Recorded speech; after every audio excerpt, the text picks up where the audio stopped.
Part 1. You will hear a telephone conversation between the organizer of a short story competition and someone who wishes to take part in the competition. First, you have some time to look at questions 1 to 6.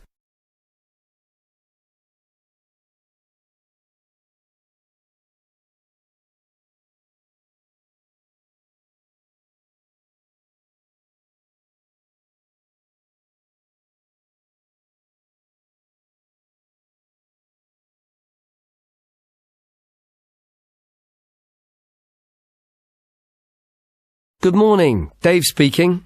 Oh, hi. I'm phoning about a short story competition.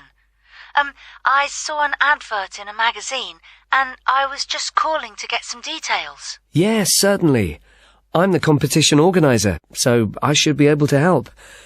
What kind of details are you looking for? Well, does it cost anything to enter? Yes, there's an entry fee of £5. Okay, that should be fine. It's a short story competition, so how many words is that? Well, we want to give people a reasonable amount of freedom, but the guidelines are around 3,000 words. Oh, that sounds quite a lot. Well, it's not as much as it used to be. We did have a limit of 5,000 words, but some people thought that was too many. So this year we've reduced it. Right. And does the story need to be about anything in particular? No, you can write about any topic you like. But the main point of the competition is that it has to have a surprise ending. Oh, I see. That sounds interesting. I don't think I've ever written a story like that before. Yes, it's something we've introduced for this year's competition. Right. I'm 18. Is there any age limit? Yes, you need to be 16 or over. So, if you're 18, that's fine. Great. So you have the competition once a year, is that right? Yes. We start advertising in January, and the competition takes up a lot of the year. We give people a few months to write their story, and then it takes quite a long time to judge all the entries and to announce the winners. I see. So when is the closing date for the competition? It's already April. I hope I'm not too late. No, you've still got plenty of time. You need to submit your entry by the 1st of August. After then, it will be too late. Although you can always enter next year's competition. Okay, good. So how do I enter? Well, we have a website, and the best way to enter is to complete the entry form online. We also have more details of the competition on the site. Shall I give you the web address? Yes, please. Okay, it's www.comp4ss.com, and that's the number 4, not the word 4. Okay, thanks. I've got that. So I can complete the entry form online, but how do I send the story? Do I print it out and send it to you?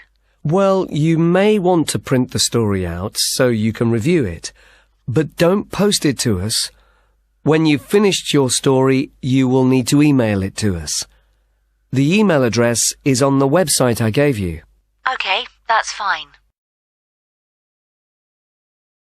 Before you hear the rest of the conversation, you will have some time to look at the questions 7 to 10.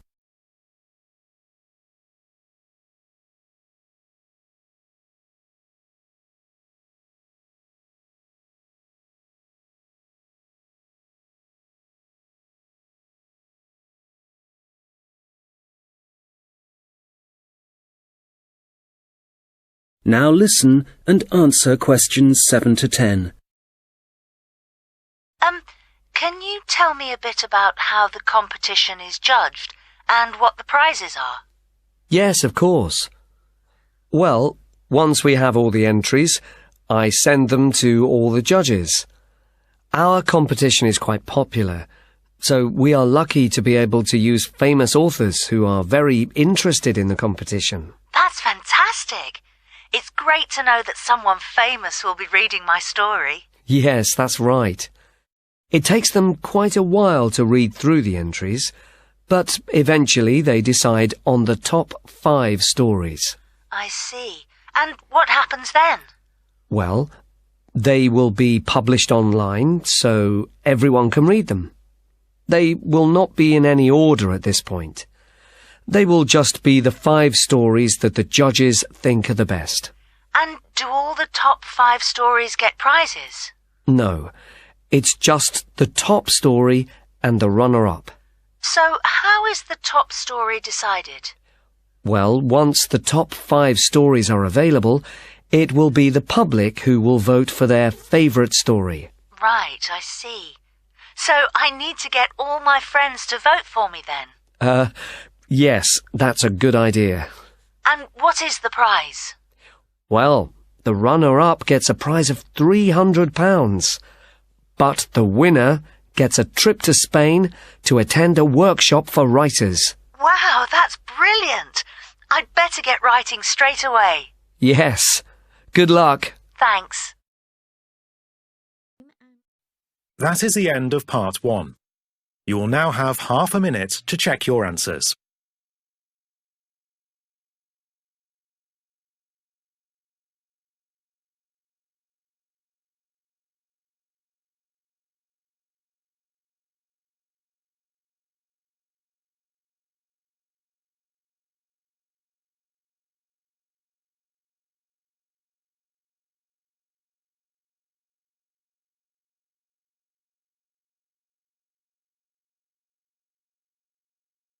Part 2.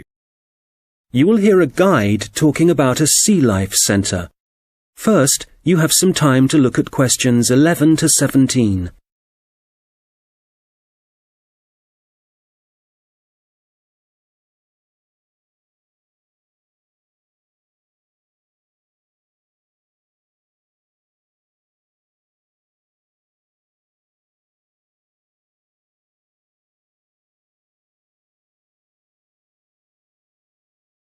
Okay, so hi everybody and welcome to the Sea Life Centre. Before you start on your tour, I'd just like to give you some information about things to look out for as you go. Well, first of all, I guess some of you may have been here before and may be surprised to see the name has changed. We're not called World of Water anymore. Since the beginning of this summer, we've been renamed, and we've also made a few other changes. However, the main attractions like the aquarium, the crocodiles, the penguins and so on are still here. But we have a new restaurant and picnic area, and the latest thing that we have, and it was only finished last week, is the splash ride. This is an exciting new area of the centre and is pretty scary, and of course you do get a bit wet, so make sure you're not wearing your best clothes. As I said, the main attractions are still here, and the most popular thing that everyone wants to see is feeding time, especially for the crocodiles and the seals. We used to have the main feeding time in the afternoon at around 3 p.m. But we found that some of the animals got a bit hungry waiting until then, and so we now have it at noon. They seem much happier with the new time, although it's a bit difficult to know what they're thinking. Now, I'd like to mention something new that we've introduced this year that we're very excited about. It's called a VIP ticket. The VIP ticket costs an extra £2 per person, and you will be amazed at what it allows you to do. With this, you'll be allowed to feed the sharks. Now, I know that for some people, this might be quite a frightening thing to do, but it is perfectly safe. For those of you who are a bit unsure, we do have a video you can watch to see what happens. It's a great experience, and your friends will be very impressed. Speaking of friends, I'd just like to remind you that the Sea Life Centre will be more than happy to organise a birthday party for you and your family and friends. If you need more details, you can speak to me afterwards, and there are also forms at the entrance that you can fill in. I'd also like to bring your attention to the good work that the Sea Life Centre is doing in support of animal conservation. I'm sure you're all aware of the worrying situation with a large number of species facing extinction.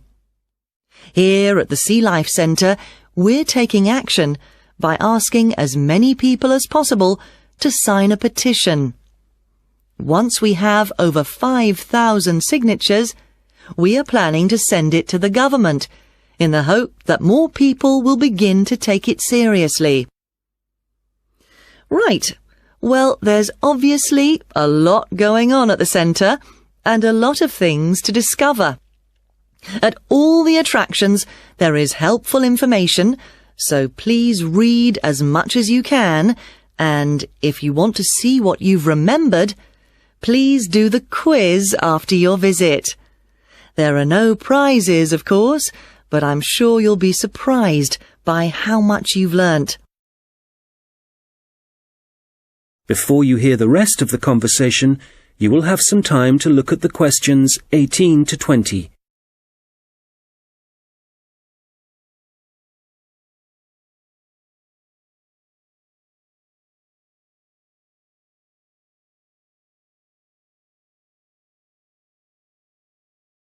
Now listen and answer questions 18 to 20. So, before I leave you all to start your tour, I've just got a few tips. There are a large number of attractions, and you may not have time to see them all. Of course, there are the old favourites like the aquarium and the crocodile cave, but if you don't have time to see everything, make sure you visit Turtle Town, which is beyond the aquarium and the seal centre. This is very special and has a large number of endangered species, and as it's at the far corner of the Sea Life Centre, it often gets overlooked. I also have to apologise for the penguin park.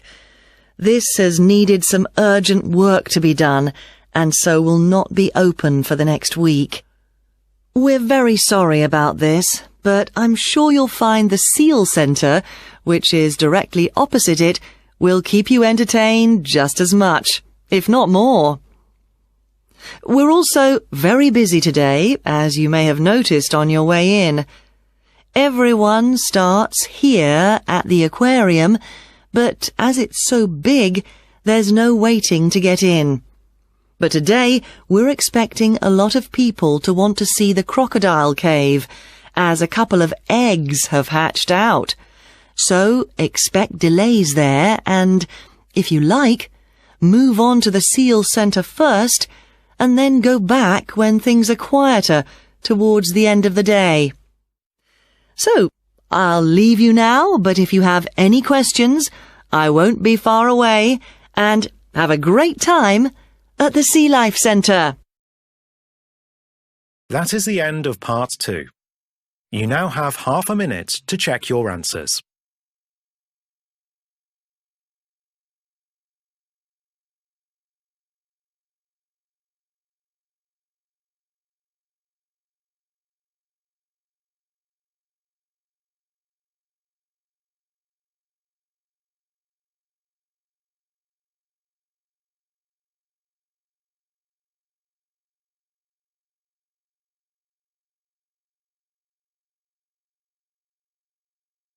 Part 3.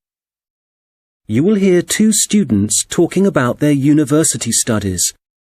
First, you have some time to look at questions 21 to 26.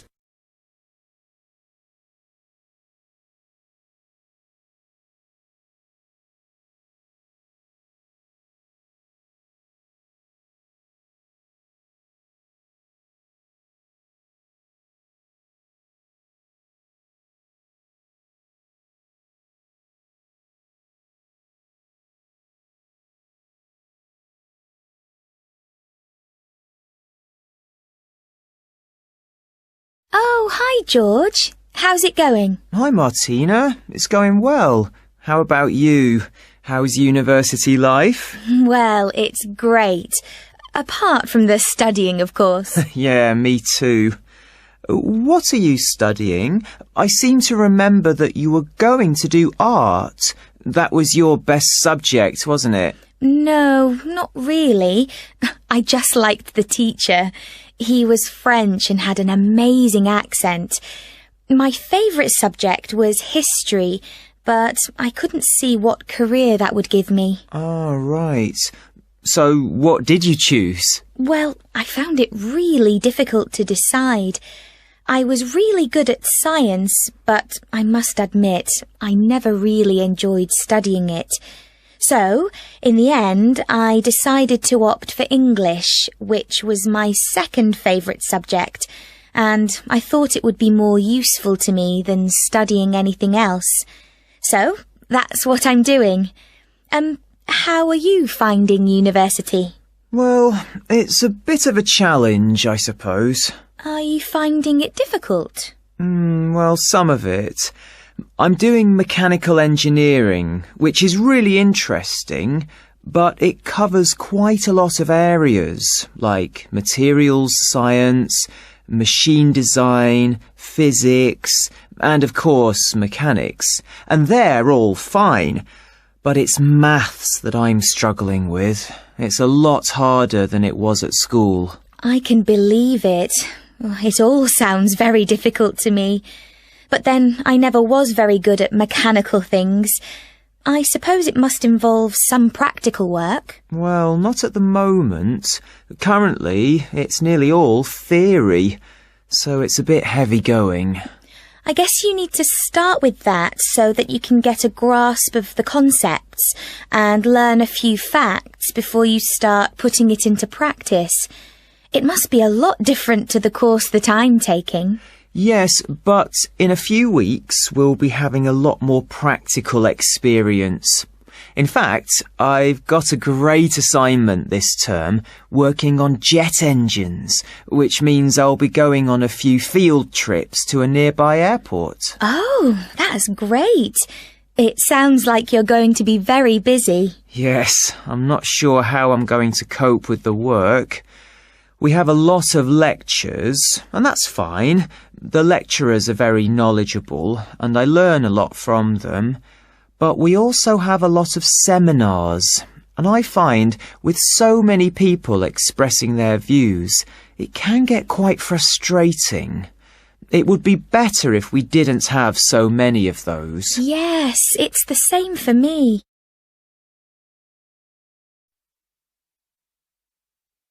Before you hear the rest of the discussion, you have some time to look at questions 27 to 30.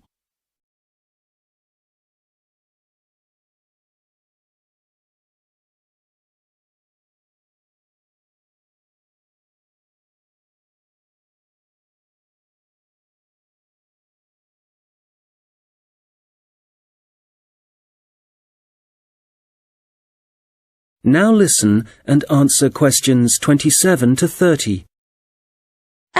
How are the students at your place? Well, I haven't really met anyone yet. They all seem a bit quiet. Perhaps they're working hard. They don't appear to be very studious here, but they are very friendly. I must say, I've been doing a lot of sitting around and chatting over the last week or so. Well, that's good.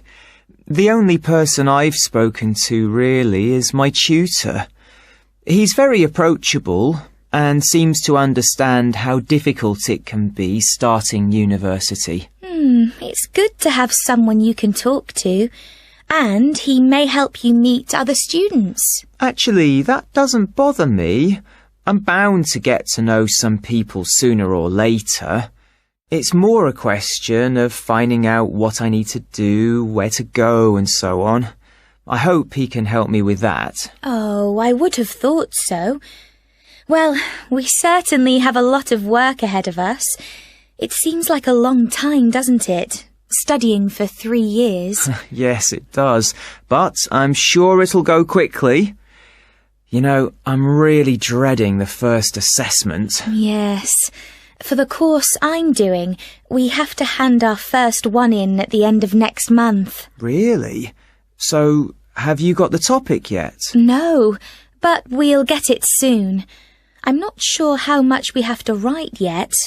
Not too much, I hope. I know what you mean. And it's hard to study, especially where I am now. Oh, where are you living? I'm living in a hall of residence. I thought that would be a good idea, as there'd be a lot of people around, but I'm finding it a bit noisy. I can see that I'm going to have problems when I really need to get down to some work. So, I guess you need to be somewhere on your own then? Yes. Well, I do like to have some people around me, so I'd prefer to live with a family somewhere, in a house not too far from the university. Well, good luck with that. Yes, thanks. And good luck to you as well. Oh, I have to dash now. I've another lecture in 10 minutes. Bye for now. Bye. That is the end of part 3. You now have half a minute to check your answers.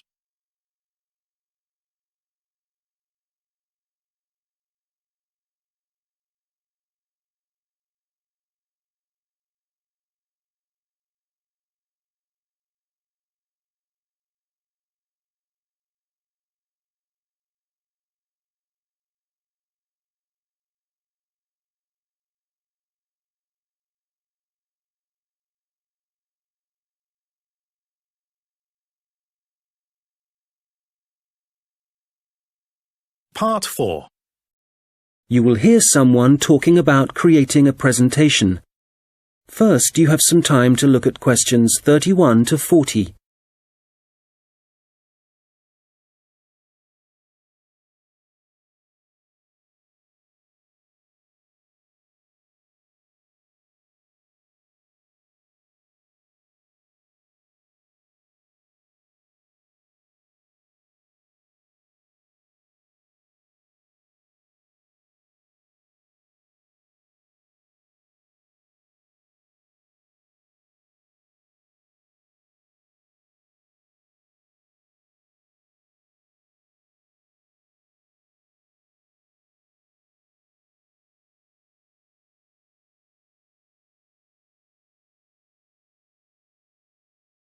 Now listen carefully and answer questions 31 to 40.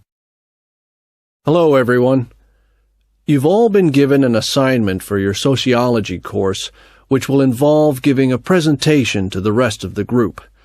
And so today, I'm going to be giving you a few tips on how to prepare your presentations. This should help you with your current assignment, but a lot of the principles I'll be putting across will be general principles which will, of course, help you with all your future presentations. So, first of all, the most important thing to consider is your audience, and in this instance, your audience are the other students in your group. There are 3 points to bear in mind. Firstly, you need to ask yourself what they need to know.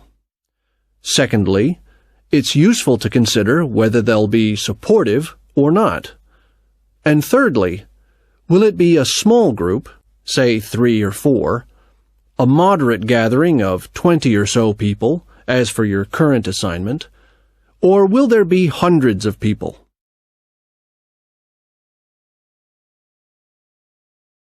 Having said all that, what I'm about to tell you will apply equally to any audience.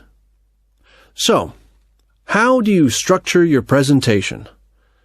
Right at the beginning, you should tell them something that forces them to pay attention. This could be something surprising or even shocking, but it needs to be relevant. After that, you need a list of items or topics showing them what you'll be covering, rather like an agenda. And then the main part of the presentation will follow. This main part will be the detailed information you'll be presenting, and could include facts, statistics, personal experiences, etc. After this, you should summarize what you've presented and close with what I call next steps. For this assignment, you could simply point the group to other sociology reference material. In other cases, you may want to suggest some actions that people can take. Now, what about the design of the slides for your laptop? Well, the important thing here is to be consistent. You need to have the same type of font and use the same color and size for the same elements. For example, all headers need to look the same. All bullet points need to be presented in the same way. And don't just stick to words. Bring the presentation to life by adding graphics. These could be in several forms, such as pictures, flowcharts, diagrams, histograms, and so on. And so let's move on now to presenting. You have your presentation prepared, and you're ready to start. Well, it's important to give a good impression from the start. So take 3 deep breaths, look at the audience, no matter how frightening they may be, and be enthusiastic and energetic.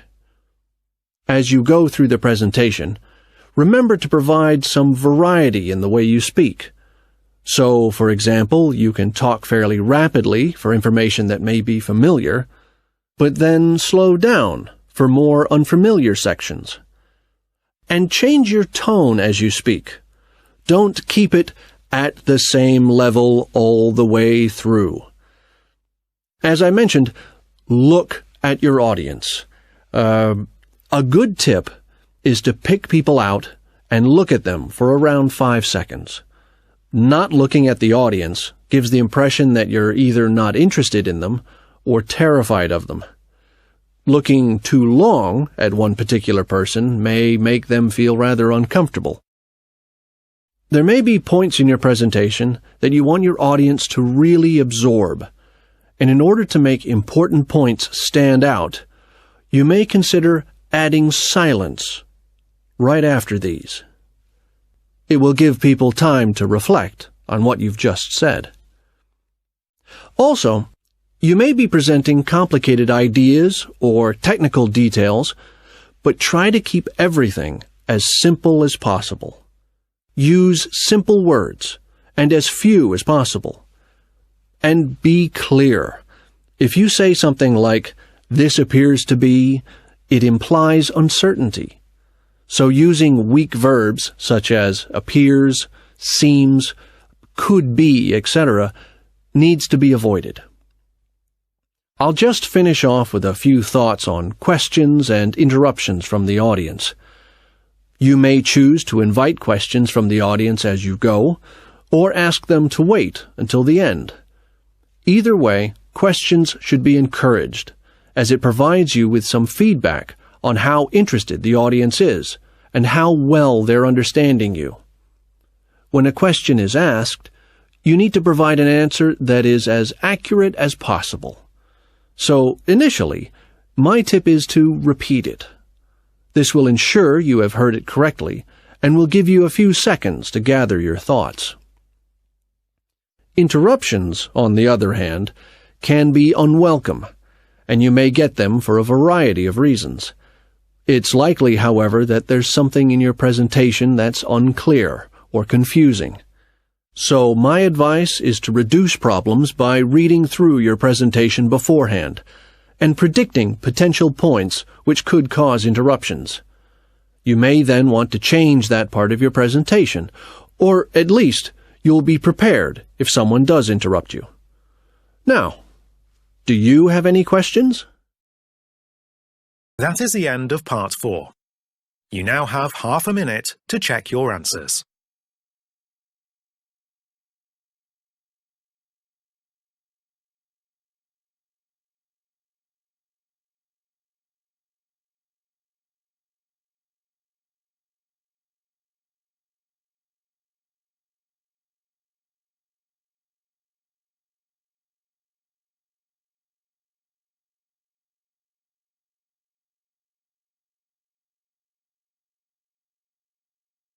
That is the end of the listening test.